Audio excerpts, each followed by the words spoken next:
ក្រសួងមហាផ្ទៃកម្ពុជានៅថ្ងៃទី11ខែធ្នូឆ្នាំ2025បានដឹងថាយន្តហោះចម្បាំង F16 របស់ថៃបានវាយប្រហារតាមអាកាសចូលជ្រៅទៅក្នុងដែនដីរបស់កម្ពុជារហូតដល់ទៅ30គីឡូម៉ែត្រពីព្រំដែនដោយបានបំផ្លាញហេដ្ឋារចនាសម្ព័ន្ធជាច្រើនរួមទាំងសាលារៀនមន្ទីរពេទ្យនិងផ្ទះរបស់ពលរដ្ឋយោងតាមឯកសារច្បាប់អន្តរជាតិប្រតិបត្តិការតាមអាកាសចូលជ្រៅទៅក្នុងទឹកដីរដ្ឋអធិបតេយ្យគឺជាការឈ្លានពានប្រដាប់អាវុធពីព្រោះវារំលោភទៅលើច្បាប់ជាមូលដ្ឋាននៃសណ្ដាប់ធ្នាប់សកលមាត្រា 2.4 នៃធម្មនុញ្ញអង្គការសហប្រជាជាតិបានហាមឃាត់ការប្រើប្រាស់កម្លាំងប្រឆាំងនឹងបូរណភាពទឹកដីឬឯករាជ្យភាពនយោបាយរបស់រដ្ឋមួយផ្សេងទៀតយោងតាមនិយមន័យនៃការឈ្លានពានរបស់មហាសន្និបាតអង្គការសហប្រជាជាតិផ្អែកទៅតាមសេចក្តីសម្រេចលេខ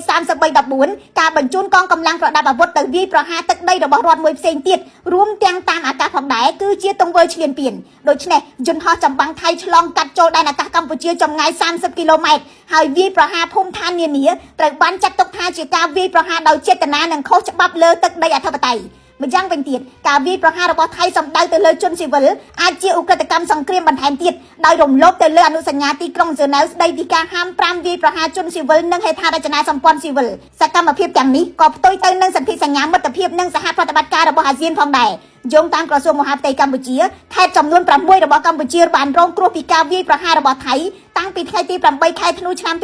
2025ការបាញ់ផ្លោងដោយកាំភ្លើងធំនិងការជញ្ជ្រុំវាយប្រហារតាមអាកាសរបស់ថៃបានបំផ្លាញផ្ទះសម្បែងអគារក្រុមហ៊ុនឯកជនអគាររដ្ឋបាលសាលារៀនវត្តអារាមប្រាសាទបុរាណផ្លូវថ្នល់និងអង្គភាពសាធារណៈជាច្រើនកន្លែងសាលារៀនជាង900កន្លែងត្រូវបានបិទទ្វារយោងតាមក្រសួងការពារជាតិពលរដ្ឋស៊ីវិល11នាក់បានស្លាប់74នាក់រងរបួសប្រហែល20,000នាក់ភៀសខ្លួនគិតត្រឹមថ្ងៃទី11ខែធ្នូឆ្នាំ2025